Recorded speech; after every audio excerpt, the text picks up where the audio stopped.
Welcome to our voice. నేను మీ వాత్సల్య. Liquor policy స్కామ్లో arrest అయి తీహార్ జైల్లో ఉంటున్న కేజ్రీవాల్ ఇప్పటికీ పాలనా పగ్గాలు తన దగ్గరే ఉంచుకున్నారు.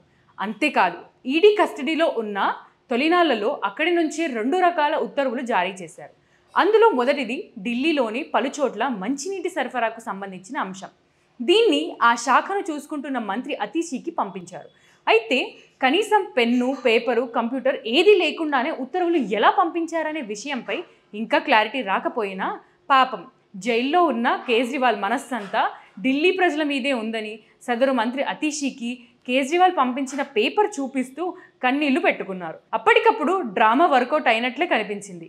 అయితే తాజాగా ఢిల్లీలో తాగునీటి అంశంపై లెఫ్టినెంట్ గవర్నర్ వీకే సక్సేనా కేజ్రీవాల్కు బహిరంగ లేఖ రాశారు. అసలు ఢిల్లీలో తాగునీటి సరఫరా ఎంత అధ్వాన స్థితిలో ఉందో కళ్లకు కట్టారు. కేజ్రీవాల్ పాలనలో నీటి ఇబ్బందులు ఏ స్థాయిలో ఉందనేది వివరించారు.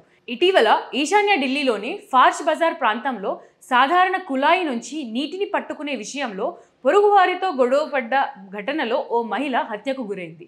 దీనికి సంబంధించి ఢిల్లీ జల్ బోర్డు సీఈఓను సస్పెండ్ చేయాలని కోరుతూ ఆప్ మంత్రి అతీషీకి లేఖ రాసిన నేపథ్యంలో ఎల్జీ సక్సేనా ఈ బహిరంగ లేఖను రాశారు. ఢిల్లీ నీటి సమస్యలపై ప్రభుత్వం అనుసరిస్తున్న వైఖరిపై తన అసంతృప్తిని వ్యక్తం చేసిన సక్సేనా, మీ మంత్రులకు వారి స్వంత తప్పిదానికి అధికారులను నిందించడం అలవాటుగా మారింది అంటూ ఆగ్రహం వ్యక్తం చేశారు. దేశ రాజధానిలోని పేదలు నివసించే ప్రాంతాల్లో నీటి కొరత గురించి లేఖలో ఆయన ధ్వజమెత్తారు. ఈ పరిస్థితి గత 10 ఏళ్ల నుంచి మరింత తీవ్రమైందని పేర్కొన్నారు. సమస్య నివారణకు 10 ఏళ్ల నుంచి ఎలాంటి చర్యలు తీసుకోలేదని ఆరోపించారు.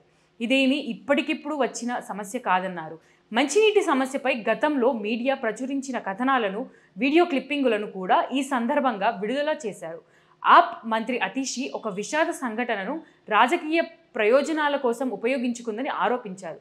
ఉచిత నీటిని భూతంగా చూపిస్తూ ఆప్ ప్రభుత్వం ప్రజలను మోసం చేస్తుందని, అన్యాయమైన నీటి సరఫరాను చక్కదిద్దడానికి బదులుగా ఇబ్బందులు సృష్టిస్తున్నారని విరుచుకుపడ్డారు. ముఖ్యమంత్రికి, మంత్రులకు ప్రజలను మోసం చేయడం అలవాటుగా మారిందన్నారు. దేశ రాజధానిలో నీటి సంక్షోభాన్ని వివరిస్తూ నగరంలోని దాదాపు 2 కోట్ల మంది అంటే 80% ప్రజలు వివిధ స్థాయిల్లో తాగునీటి సరఫరాను కోల్పోయారనే చెప్పారు. అలాగే మంత్రి అతీషీ ఢిల్లీ జల్ బోర్డు నిధులను ఆపడానికి కుట్ర జరిగిందన్న ఆరోపణపై స్పందించిన సక్సేనా 2015 నుంచి ఢిల్లీ జల్ బోర్డు ద్వారా 28,400 కోట్ల మూలధన వ్యయం ఖర్చు అయ్యిందన్నారు. ఇలాంటి మరిన్ని ఇంట్రెస్టింగ్ వీడియోస్ కోసం ఆర్ వాయిస్ని సబ్స్క్రైబ్ చేయండి.